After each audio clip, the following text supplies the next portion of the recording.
I'm Dunn, World Cup champion with the U.S. Women's National Team, and also a proud new champion of Project Play. Welcome to Day 2 of the Project Play Summit, the nation's premier gathering of leaders building healthy communities through sports. The summit is where we discuss big ideas on how we can give all youth the opportunity to play sports. That's never been more important than now, as the youth sports community recovers from COVID-19 shutdowns. Today, we'll explore the historic challenges and opportunities facing school sports. I loved playing for my high school team. It was the most incredible 4 years of my adolescent life. I enjoyed the camaraderie. I enjoyed walking down the halls with my jersey on, promoting our game, and just really the social resource that high school sports provided. And I really hope that every kid has that ability and opportunity to do so. So with that being said, I'd like to bring in Tom Ferry, who can walk you through the day. Thank you, and hello to everyone who is joining us today. A little context for why we are devoting a day of content to school sports. Since inception, Project Play has primarily addressed the base of our sports system, children 12 and under, developing strategies and mobilizing leaders to grow access to quality sport activity. That work will continue. But we also recognize the important role that schools play in keeping kids active through adolescence. So gradually, we've been developing the thought leadership to help the organizations that serve youth ages 13 and up. In that age group, schools are the dominant provider. So this year, we launched Phase 2 of Project Play, reimagining school sports in America to find the most exemplary high schools in the country and developing students through sports opportunities. The 3-year project is being made possible by the Dick's Sporting Goods Foundation, Adidas, Reebok, and the Hospital for Special Surgery. We are grateful for their support and look forward to their engagement as knowledge partners on the project's advisory group, which includes top experts and administrators in school sports. Last year, we launched the Great Middle School Sports Search. Later today, we'll share what we learned about best practices and announce the winner of our national competition and a $20,000 award made possible by our partner, Kellogg's Mission Tiger. We also worked with the Hospital for Special Surgery to create the Healthy Sport Index, assessing the physical and psychosocial health impacts of playing each of the top 10 sports in high school. We then began to identify teams that model best practices. With that, I'd like to bring in Joe Janoski from HSS to share what we've learned. Hospital for Special Surgery is proud to partner with Project Play on the Healthy Sport Index contest. This national search to identify high school sports teams doing an exemplary job of promoting health has resulted in compelling stories of what good looks like in sports. We've learned about the Bound Brook High School girls basketball team in New Jersey. They're using a smart injury prevention strategy when training to not only help preserve the health of their athletes now, but well into the future. In 6 years under the current coach, only one player has suffered an ACL injury. We've learned about the Half Moon Bay High School boys basketball team in California. They use yoga to promote strength, flexibility, concentration, and relaxation. Players resisted at first, but now say that yoga also helps them academically and creates more happiness in their lives. We've learned about the Jefferson High School boys soccer team in Texas. They use an innovative partnership with the Urban Soccer Leadership Academy to combat a cycle of poverty for many of the team's English learners and first-generation students. 3 years ago, only 16% of the team was accepted to college. This year, 1% of the players are expected to attend. And we've learned about the Rolla High School wrestling team in Missouri. They dramatically increased participation by putting kids' needs first with a no-cut policy. Participation jumped from 26 wrestlers 5 years ago to 113 last year, including 35 females. HSS is also proud to partner with Project Play, Adidas, Reebok, and the Dick's Sporting Goods Foundation on a new project to reimagine high school sports. Project Play's Reimagining School Sports in America initiative will award $20,000 to each of 8 exemplary high schools that make healthy opportunities available to all students. You can apply now by visiting as.pn/schoolsports. The need to include more high school students in sports and physical activities has only grown this year as schools respond to the COVID-19 pandemic. For more on this, I'm pleased to introduce Mark Rooks, Vice President of Community and Sports Matter Marketing for Dick's Sporting Goods, to lead a discussion on the challenges now facing high school sports.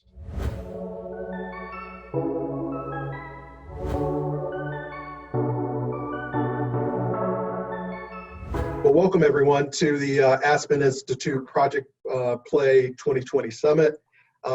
Today's panel discussion is titled A Historic Challenge for Schools. I'm your moderator, and my name is Mark Rooks. I'm the VP of Community Marketing and Sports Matter at Dick's Sporting Goods.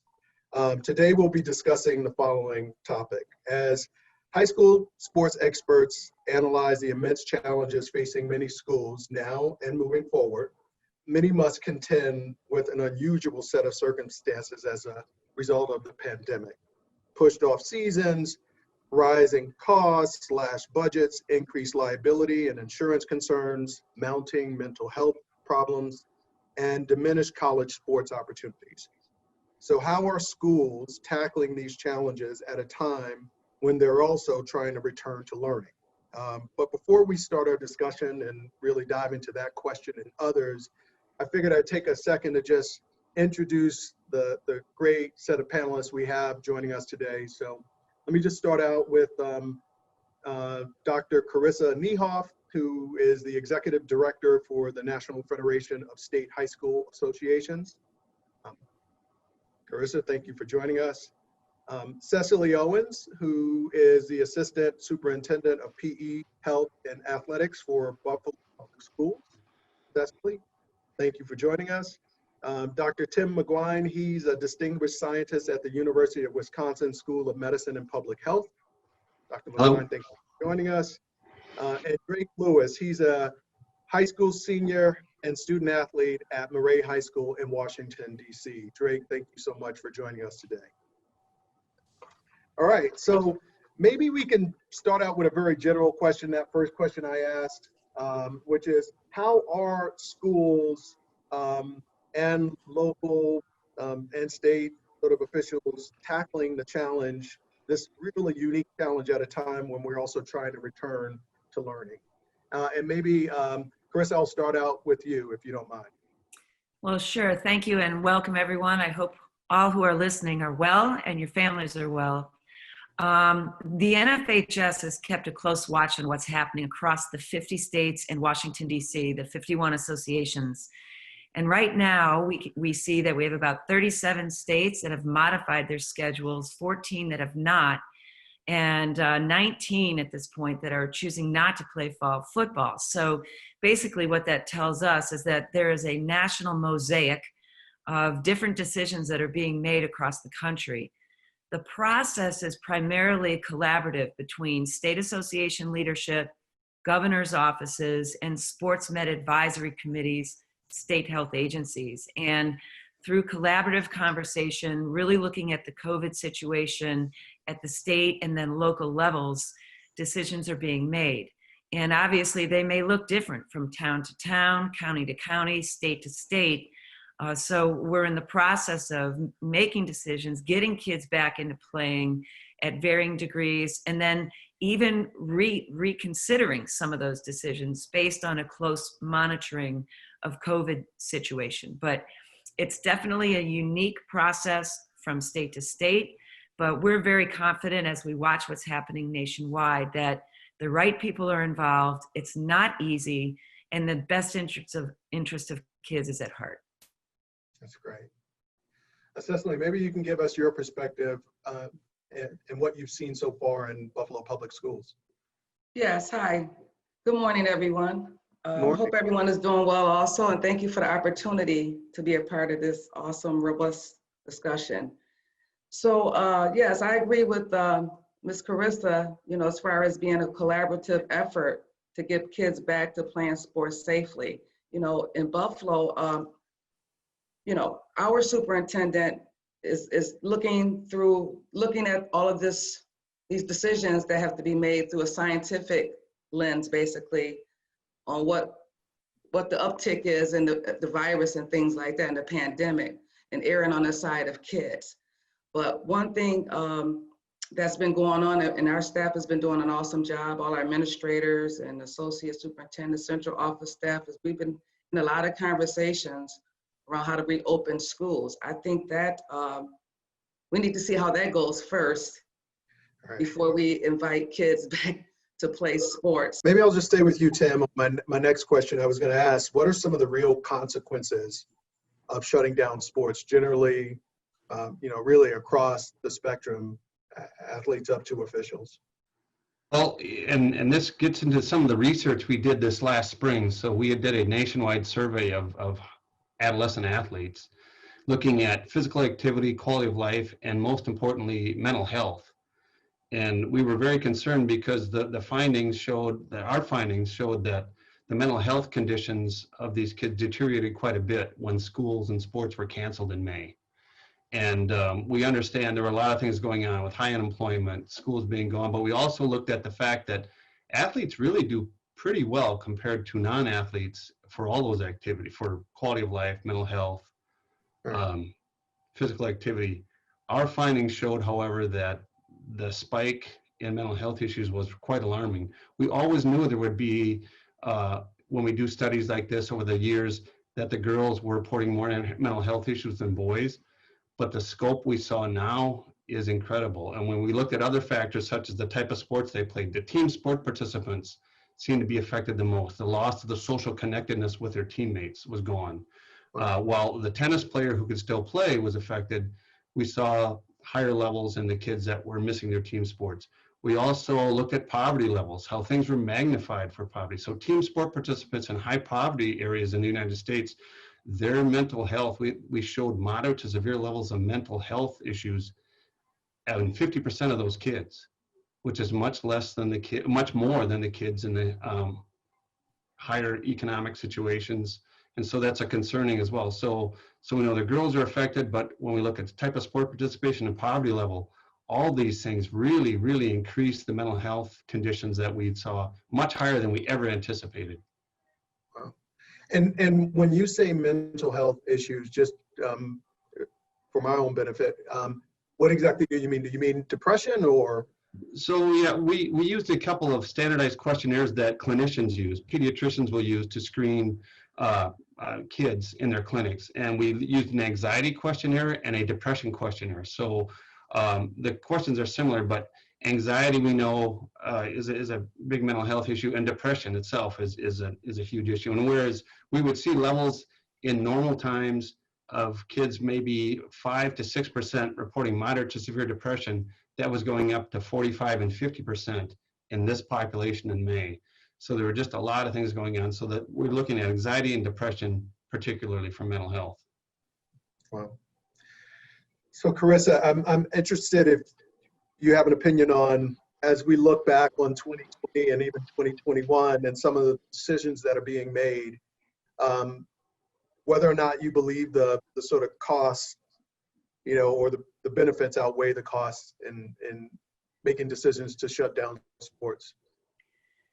Oh, that's a great question. I mean, it's the essential question. And when we talk benefits, let's consider the whole picture. To Dr. McGuine's point, the mental health issues have emerged so that we're seeing decisions being made that are almost like a pendulum type of motion, where initially a lot of the emphasis was strictly on COVID, precautionary measures, appropriate protocols in place, which are there. We started to hear from research reports like Dr. McGuine's study, which has been central for the Federation family, but also anecdotal reports from states that their schools are reporting higher numbers of suicides and things like that. And families are reporting disruption in the home. So there's this need for kids, and kids are using their voice. Families are using their voice appropriately to say, if we are ready, safety measures in place, we want to play. So we're starting to see a sort of a new element in the bigger picture of the decision making. So when we talk about costs and benefits, I think we're all realizing this is a much more complex conversation, a much more emotional conversation. And I think, you know, Mark, I think we're in this sort of new era of ambiguity, whether we're an administrator academically, an athletic administrator, a parent, a student, a coach. Our collective ecosystem is in this new place where there is no right or wrong, maybe across the board, and it is fluid. And what are the risks versus the benefits? And what are those risks we're willing to take if we think we're ready? So if we consider all of that, and then we look at, to your question, I apologize for being a little long-winded. No, this is perfect. If we talk about the fiscal cost benefit, I will tell you that our state associations, while they are facing very dire fiscal deficits and cost and loss of revenue, that has not once been the priority in conversations we have on a weekly basis with state association leaders. That being said, I can tell you that by canceling sports for the right reasons, winter sports, spring sport, and potentially fall revenues, we have a handful of state associations that are at great risk of not being able to keep the doors open and the lights on. So we reported in the spring that state associations lost anywhere from $200,000 to well over $2 million just from the loss of last winter and spring championships. Wow. So it's important for states and schools to have revenue, but that has not been the driver in my experience as far as why decisions are made. It's really been more about readiness, consideration of the bigger picture, and whether or not resources are there, especially in the urban areas, to have all kids able to learn as well as engage in co-curricular experiences. But it's serious, very serious. I can imagine. Cecelie, I'm interested in your point of view on this topic as well, you know, cost versus benefit, or if you view it that way at all. Well, we know that our state is facing a lot of budgetary cuts per our governor, which is going to affect about 700 school districts, which is going to have a domino effect in many areas in our schools. Staffing, textbooks and materials and resources and things of that nature. So, you know, I think it's important to think outside the box, do the very, very best that we can with what we have, and not make excuses to meet our students and families' needs. Because there's always cuts somewhere every year. So versus, you know, grappling over it or, you know, debating or complaining or murmuring, you know, it is what it is. And we just try to do the best we can with what we have. But that social emotional, the mental health piece is something that I'm very proud of our district, because our district administrators and teachers and parents, we've all come together to make sure that social emotional learning is embedded in the daily instructions. So that is something that they're expected to teach every day. Right now, with the reopening plan for 14 days, they're expected to teach those social emotional learning, making sure they're checking in with kids before instruction starts. And I bring that up to say that the same kids that I'm talking about are the athletes. Wow. So it's the same kids. So they're getting that support and those resources that they need to stay mentally healthy and fit. That's great, thank you. Hey, Drake, so I'm curious to see if you have had conversations with your peers and teammates and how they feel about this unusual year and sports being shut down in certain cases.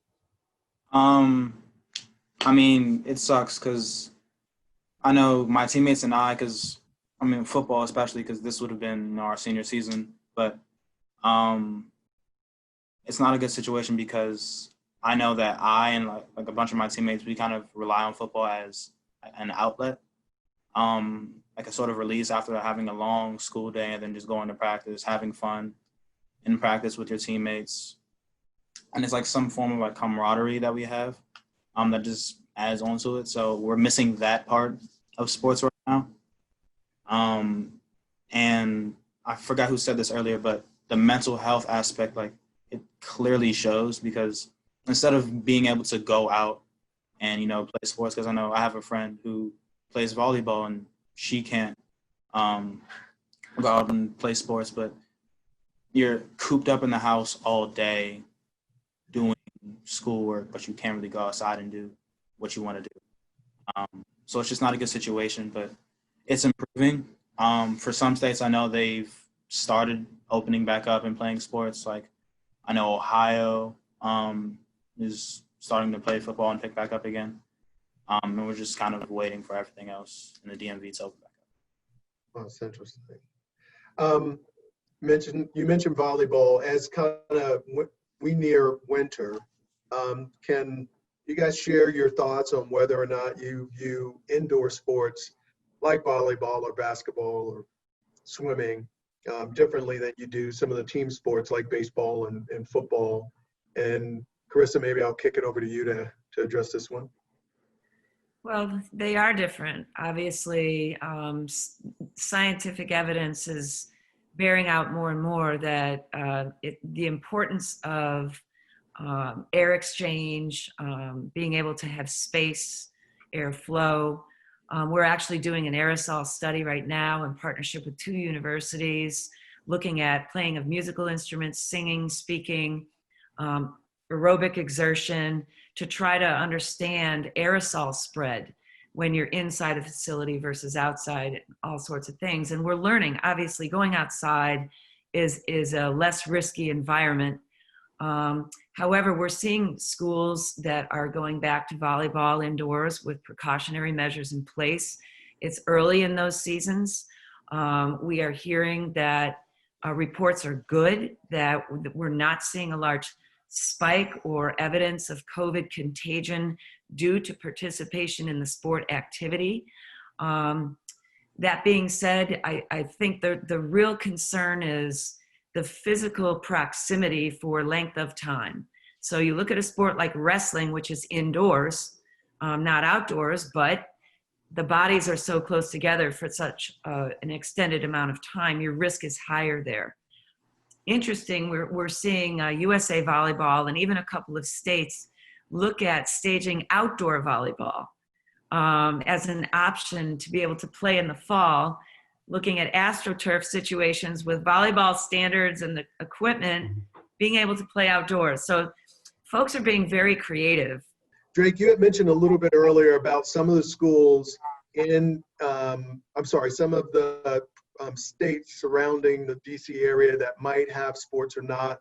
And I've noticed a pretty interesting phenomenon that's happening now with parents and athletes moving across state lines to avoid sport shutdowns. I'm interested if you've seen that and if you have an opinion on it. Do you consider it cheating or fair, or or is it something that you've ever thought about? I haven't thought about it personally, doing it myself. I think a while ago, my mom kind of told me that seniors were transferring to other schools in order to play their sport, because the problem with playing with fall sports being moved to the spring as a senior is that you can't get recruited for that sport, or you can't raise your ranking. Where you're recruited at the end of your junior year, that's where you stay. So if I played football and I had a pretty good junior year, that's where I'm recruited at. I can't improve my ranking my senior year, which is usually what happens. That's why some kids have decided to go across state lines and transfer to different schools in order to play their fall sport, in order to improve their rankings so they can go to the school that they want or get more opportunities to go to college. Chris, I'm interested in your perspective on this. I happen to be actually watching some kids in high school sports play and notice the number of kids. It's not a huge number, but it seems like it's something that's kind of, the result of what's happened here with the pandemic. So I'm interested to your perspective on this. Yeah, so and I so appreciate what you said, Drake. You just strike me as an amazing young man. I'm so honored to be on a panel with you. But we see nationwide, every state association has rules that try to protect the transfer situation from being about athletics. There are a number of reasons that kids need to move schools, and some of those reasons are easy, some of them are hard. So we generally have rules that have hardship exceptions, and those are generally really tough family or personal life situations, even academic life situations.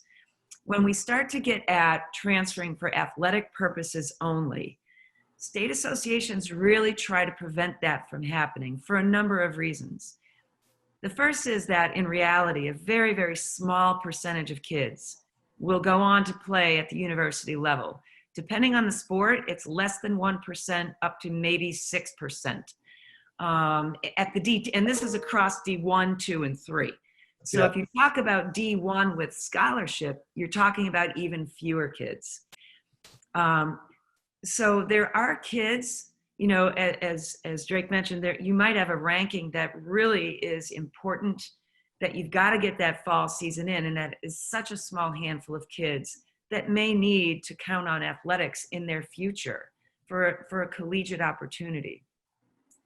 But the general student athlete population in high school is not going to go on and play in college. So we really try to message the bigger picture that high school athletics is an education-based experience. Not only are you uprooting a child from their academic environment, their social environment, a lot of things that are there in support of that child, but now you're going to another place where you may be not settling in it may not work out for the reasons you anticipate and count on. And then we also want folks to consider that you may be unseating someone else. And now there's COVID to consider. Are you moving from one place to another relative to COVID precautions? So we want folks to keep a perspective. We are not seeing a large amount of kids, to your point.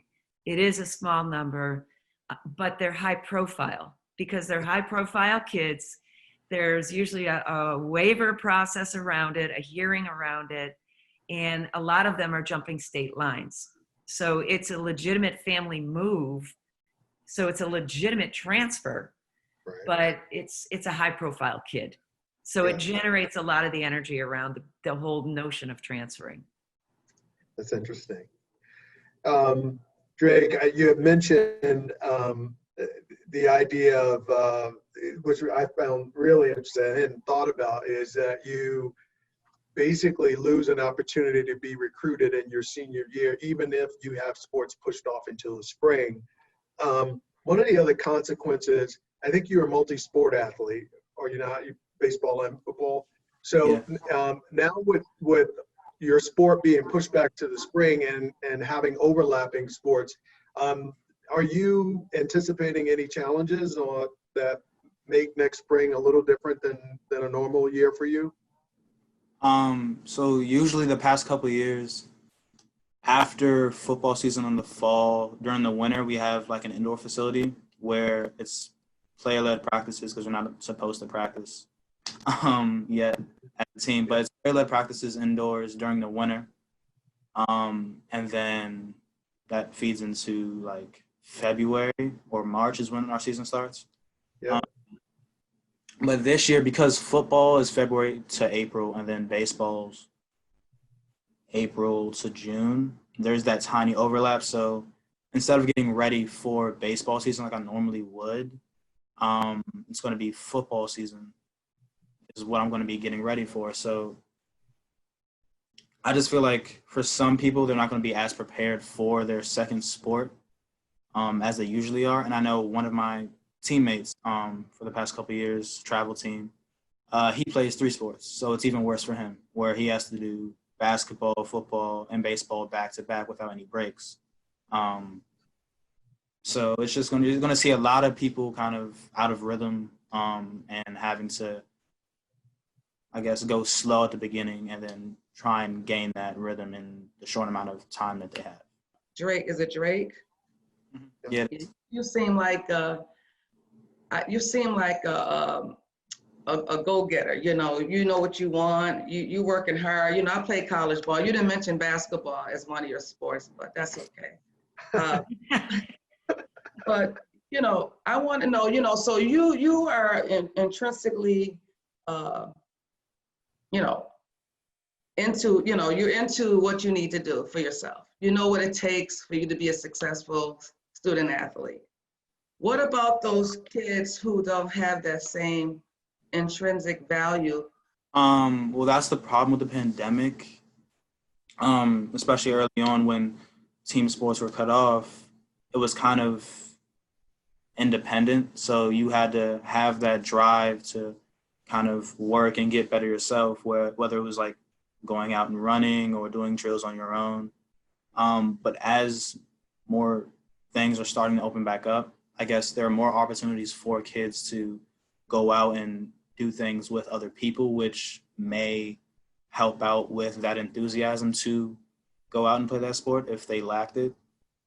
And it doesn't have to be a big group. Like, it could be a small group of 6 or 10 kids or however many, but because sometimes, like you said, kids don't have that drive to go out and want to get better, especially if they don't have like a love for that sport, or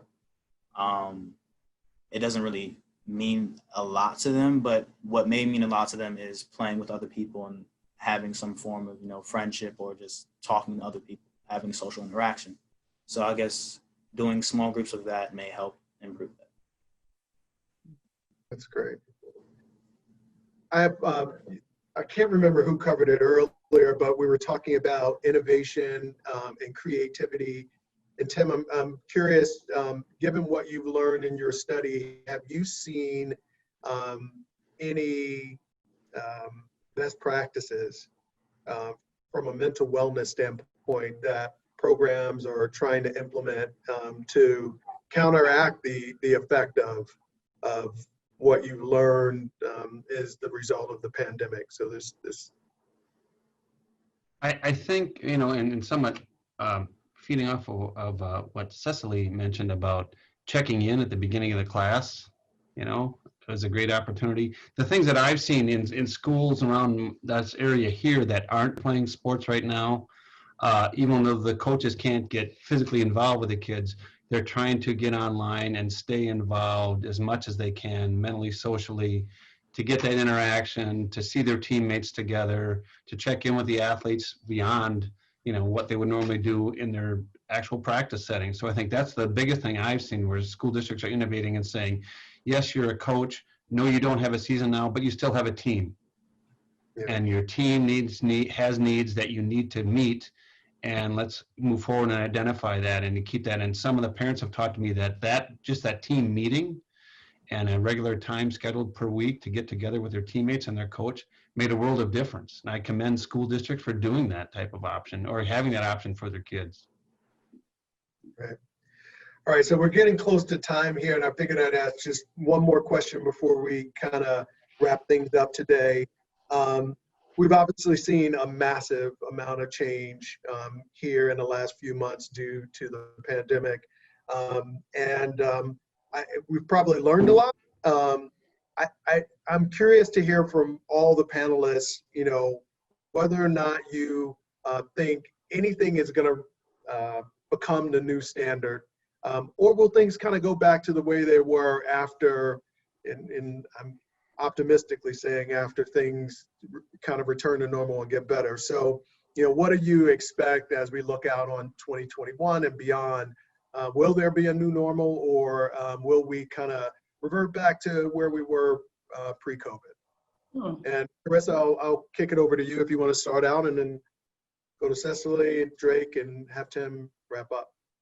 Yeah, well, boy, don't we all wish we had a crystal ball, right? I do think there will be some new normal. I think we will be taking a closer look when we do like a pre-participation physical. I think we're going to need to explore to a greater degree cardiopulmonary issues. We're just now learning a little bit more about perhaps a correlation between COVID-19 and permanent effect on the cardiac muscle. And we will learn more about that, of course, but I think some of those preconditions, I think, will expand as we look at our health screenings of kids. I think we'll see more regular monitoring of health. I think we'll see a more permanently emphasized hygienic practices, sanitation of equipment in the reconditioning process, careful monitoring there. And I think we'll see a greater emphasis on education. We've been enjoying that trend anyway. Concussion has driven us to do this, really calling to the forefront of the importance of risk minimization education for everybody involved. I think we'll be doing a broader swath of education now about health and wellness, and I think mental health is going to be a part of that. I think we've seen more creative teaching and coaching practices now. Technology is a core component and a potential avenue for instruction and coaching, certainly for communication. And I think our kids, they're just fantastic, naturally inclined experts to be creative in this space. I think this can help us keep our programs strong and our kids engaged should we ever have another crisis of this nature going forward. But I think high school sports and activities will survive well, will survive more informed. And I think more kids will get engaged. I would like to shout out to Aspen Institute for looking at the High School Sports Reimagined initiative, which I think COVID in a way is teeing us up to even talk further about this. So I think we're going to be fine and more informed. Great. Cecelie, your thoughts? I agree wholeheartedly with Karissa. I think it's going to be a new normal. The way schools look, athletics look, everything looks up. Food service, how we serving lunches, transportation, all those things. And you know, I think this time of the pandemic has created a lot of stress and anxiety for people, adults, kids, animals probably. I don't know, I don't have any animals, but you know, and it's a time that I think people came together and worked together to create a plan that's going to be safe around all facets of the organization, whether it's a school, hospital, you know, things like that. But I think, you know, moving forward when it comes to sports, yes, really putting in that safety plan. What does it look like when kids walk on that field or that court? How do we address our spectators, the officials, you know, eating during, you know, just a whole slew of things. We could talk about it all day, but yeah, I think it's a new normal built around safety and health and wellness. Tim? I guess I'm going to agree with both Karissa and Cecelie. I think that the physical aspect, controlling some of the infection, mitigating strategies are important. I'm interested to see what happens to enrollment numbers in terms of sports. You know, there's an economic component here to what we're dealing with the pandemic, and we know that there's a cost to participate in sports. Some kids may not have the money to get involved in youth sports to even want to play in high school sports. I'm concerned about that, to see moving forward how that moves. I hope that we can do that. I think we're going to have to do an education effort to kids and parents to say that the schools are doing their best efforts to make things safe, to move forward. I'd love to see, in addition to that physical screening that Karissa mentioned, that mental screening, if we can ask 9 questions about mental health at the beginning of the year. It would literally take the athlete less than 5 minutes to fill that out. I'm concerned about 30 or 40% having depression, but I'm also concerned about 10% or 5% of the athletes that reported depression before the pandemic. That may be an indicator that we can deal with that as well. So I think, yes, this is going to be a challenge, but in some ways, as Karissa mentioned, there's some opportunities here that we can remake and reshape and make athletics better for high school kids moving forward. That's great. The glass has got to be half full sometime, right? That's right. Hey Drake, and you'll help wrap us up here. What are your thoughts on what you see for the future related to this? Well, I agree with everybody about the new normal situation. And I think it kind of depends on the sport. I know for high school right now, some places do it differently where for baseball, because I played it during the summer, umpires were positioned in a different spot so you couldn't really see every call. It was a mess. So I think baseball will eventually go back to the way it was with safety precautions. But I think a big impact would be placed upon travel teams like as in AAU and volleyball, because I know the way those work, they sometimes have a bunch of teams in like an arena with multiple courts. I think because of the pandemic, they're going to try to reduce overcrowding areas. And so in order to do that, you're not going to have every team in that arena. You just might have a few teams every other court in order to reduce the, I guess, potential of having a lot of people being sick. Well, thank you all for a really healthy discussion today. I've learned a lot and really enjoyed it. I appreciate you guys contributing to today's panels. Karissa, Cecelie, Tim, Drake, I wish you all the best of luck and a great rest of the year. So thank you for participating today.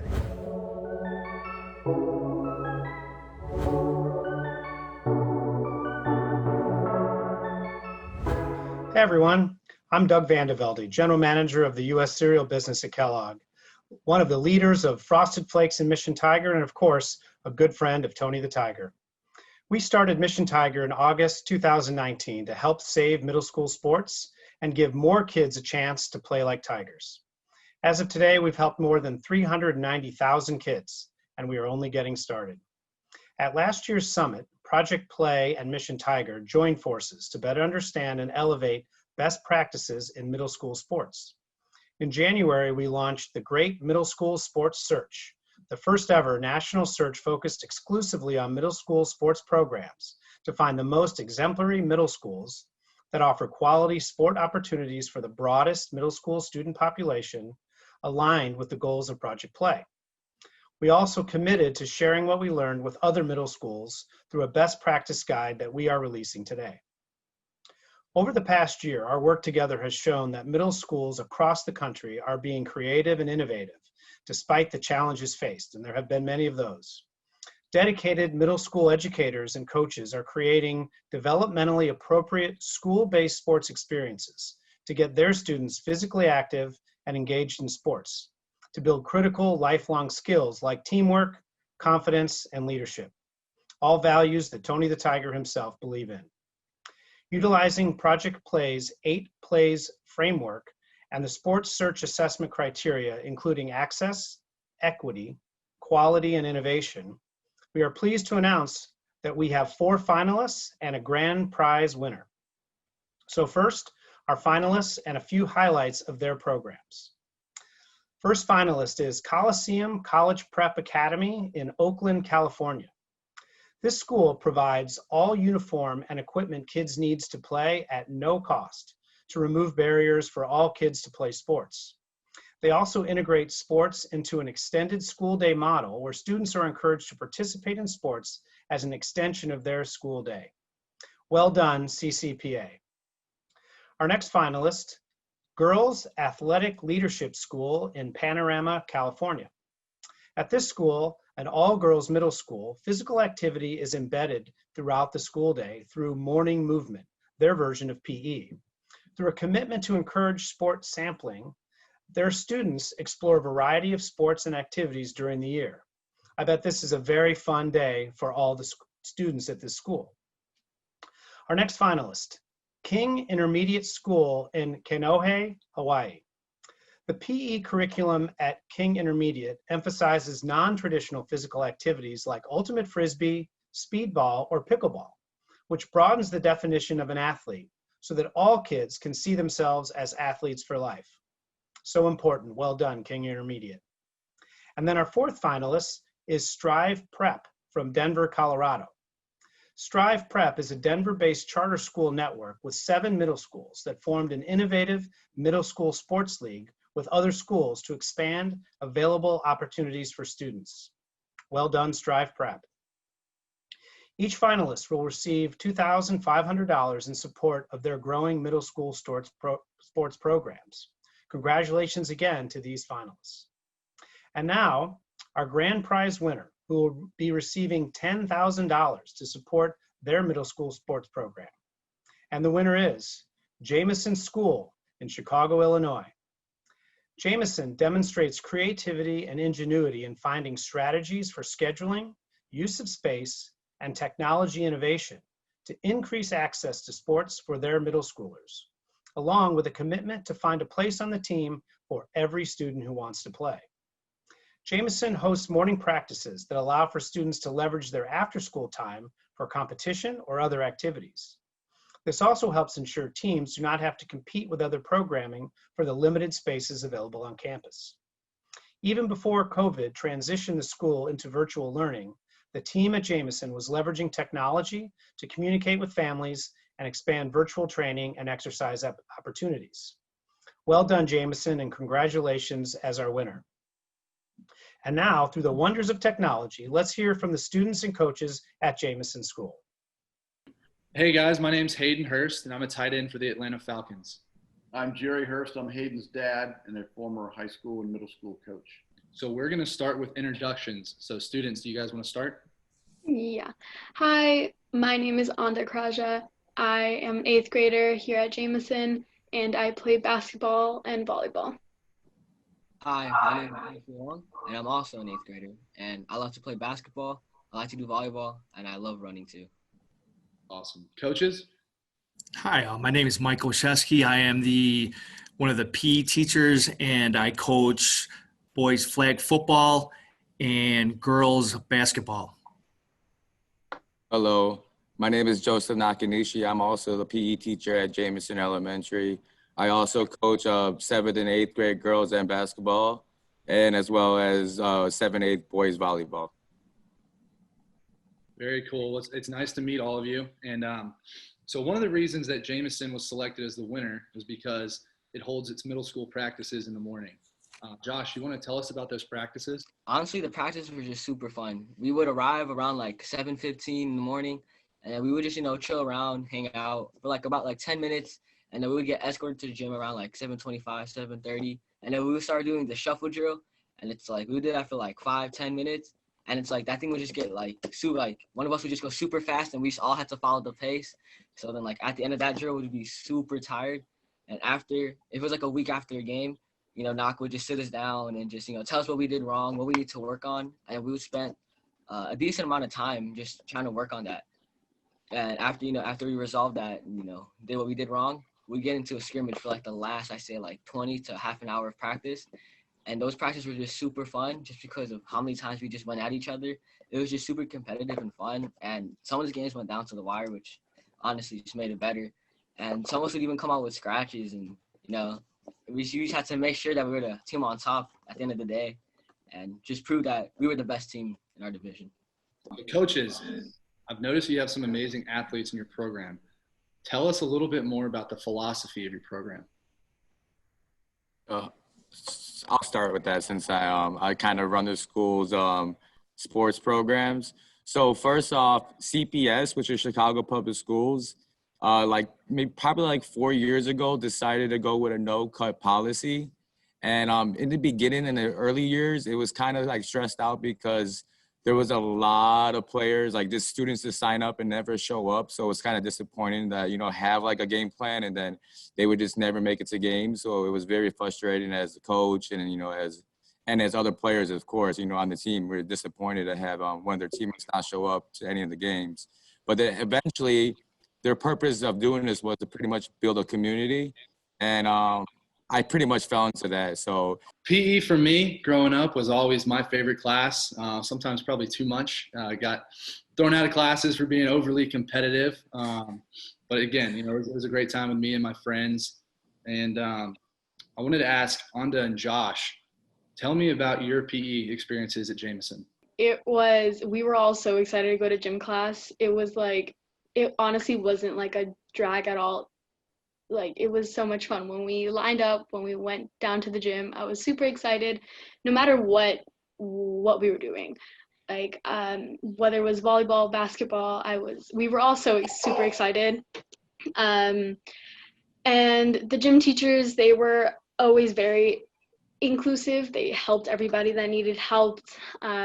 Sometimes we would split apart, and one half of the grades that were in the gym would go and play games like scrimmages.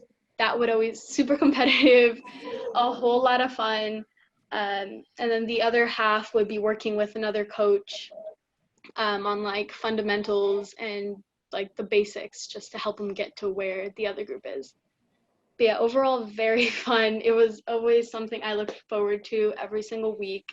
Coaches throughout the years have always told us, you got to control what you can control. I know you guys are doing a great job with that, coaches as well. That leads me into my next question. This is also for the students, Josh and Anda. Josh, I'll let you start. What are you missing most about not being at school and being with your teammates? What I'm missing most is like the sports we play, and honestly just, hanging out, because honestly with like in my opinion with like sports, like you have to build the chemistry up if you want to be like a really good team. And that's just like, I feel like that's a big factor, because, you and your teammates need to get along, and in order to be the best, you need to all communicate and, talk with each other. And yeah, I just miss, just seeing my friends like daily, and just, talking about the sports we love, and talking about the games that, that would be going on right now, like the playoffs or the NFL that just started, Bears 16-0, can I say? I definitely miss everyone. Every gym class we would get into our teams and we would just play. Like, the competitiveness is definitely something that I miss. I miss being out there and like throwing out 110%, playing like it's like life or death. I definitely miss that. I have like an itch for that. That's probably what I miss most. For me, I get the sense that the community in Jamieson is truly like a family. And actually, my dad was my coach all throughout my childhood growing up. And I want to kind of give him the floor for a second just to explain coaching through his eyes, because he's done it at the middle school level. He's done it at the high school level. He's coached, many professional athletes, grown up and gone through the ranks. So I just want to kind of give him the floor for a minute just to explain coaching through his eyes.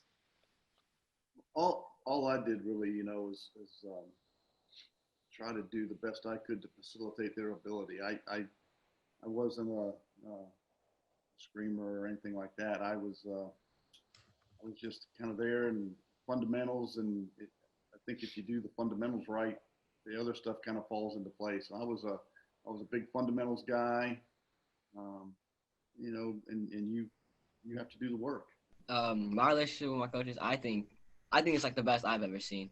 Like, we just built like a crazy bond with each other, and I honestly really love that, because we're willing to tell each other what I'm doing wrong as a player, and what I think he needs to fix up as a coach, and we'll agree, and and we'll definitely talk it out, and try to do like the best for our team, because sometimes me and the coach, me and Mr. Nakanishi, we don't always have like the same ideas on how to run the offense. So sometimes we'll just talk about it, or even if sometimes if I'm like a really bad game, like I remember like Nakanishi would just always just tell me, he's like, it's okay, at least we still got the win. And even though you didn't play your best game, at least you played your hardest, and you showed heart, and that's all you can really do. That's awesome. Anda? Yeah, I agree again with Josh. We have the best relationships. We could just like walk through the halls and we would like have like a full-on conversation about anything. It was a very good relationship. About the game, he would always give very constructive criticism to us, and we always appreciated it. No matter if we were playing our best or our worst, he would always help us, and that just built a really strong relationship. Yeah, I know for me, those relationships with my coaches all throughout my playing career are super important, because if you have a coach that kind of has your back, you want to play that much harder for him, and you want to just, do the best for you, best for your ability, and help the coaches out as well. So it's a great dynamic. It's fun to be a part of. So Jamieson is the grand prize winner of the Great Middle School Sports Search. But we can't leave before I ask each of you to share a piece of advice for middle school students and coaches tuning in. Josh and Anda, what do you want to say to other middle school students about getting involved in sports at their school? And Anda, we'll start with you. Yes, I gotta go first. My advice, I've been playing sports for quite a bit. I would say always put all of your effort. Like, you can't always put 110% in. Do what you love. If you don't love what you're doing, then really, I mean, you gotta find what you love and you gotta put all your passion into it. And if you have a good coach, you want to make them proud and it really pushes you. So find what you're passionate about and put all of your effort in it. Yeah. As well. I'd like to say, being the youngest, of 4 siblings, it was just really hard to, get like the attention in like sports and stuff. So if you honestly just keep on working and just grinding and just, keep doing what you're doing, keep up with your work ethic, like you will be noticed by people, because that's kind of just what happened to me. Being the youngest of 4 siblings it's pretty hard to be noticed in sports. And, when I finally got my time, I had to make it, I had to prove it. Absolutely. That's beautifully put by both of you. So coaches, it's your turn. What's one thing you think middle school coaches should do to make sure every kid has an opportunity to play? Kind of always had that philosophy where, coach those kids as if they were your own. Pretty much, just how you want to give, have your players give 110%. You also have to give 110% as well. You have to be the leader of that team. They're not going to give full effort if you're just, lollygagging as a coach. You need to go hard as well. You need to, prep. You need to be prepared. You need to have game plans, and you need to, have practice is the most important. You got to have those practice skills in order to do well in game times. And another thing is, it's really not all about winning at these levels yet. Of course, we all want to win in life, but, you really have to let the kids know, as long as you're playing as a team, that's pretty much as most, success you can get. Josh and Anda, thank you guys so much. And their coaches, Mike and Joe, you guys are awesome. It was an absolute pleasure speaking with you today. And congratulations to Jamieson once again for winning the Great Middle School Sports Search. Thank you, Hayden and Jerry. And also thanks to our students, Anda, Josh, and their coaches, Mike and Joseph from Jamieson in Chicago, Illinois, our Great Middle School Sports Search winner. In addition to Jamieson and our other finalists mentioned earlier by Doug, the Great Middle School Sports Search attracted creative middle school sports programs from across the country. To celebrate and share these schools' ingenuity and commitment to quality middle school sports programming, today, in partnership with Mission Tiger, we are releasing the Great Middle School Sports Search Best Practice Guide. This guide provides middle school coaches and leaders an opportunity to learn about the innovations from our winners, finalists, and other applicants by sharing these schools' low to no cost strategies to get more kids engaged in sport. These strategies are simple and adaptable. They include moving middle school practices to the morning, like Jamieson, building pipeline programs that introduce sport to elementary school students, like Byrne and Brockton Central, creating youth leadership opportunities through team captains, student advisory councils, coaching opportunities, and grade level roles. Our guide honors these dedicated middle school coaches, educators, administrators, and leaders, and empowers others to design and build middle school sports programs that aim to provide every student an opportunity to get and stay active. You can download the guide via the Project Play website at as.pn/MS-sports. Thank you to all of our morning session speakers. We're going to take a short break now, but if you want to move your body, please join us on Facebook for a Box Blast, where trainers from Box for Kids will be leading a 15-minute session. Another option, after the Box Blast, please join me in a live Zoom room hosted by the Play Sports Coalition, a new Project Play champion, which has developed an advocacy platform specifically for policymakers that aligns with many of our ideas. Each day, we're exploring one plank of the Project Play platform for action. Today, we want to know where you have energy around creating better sports governance to improve youth sports.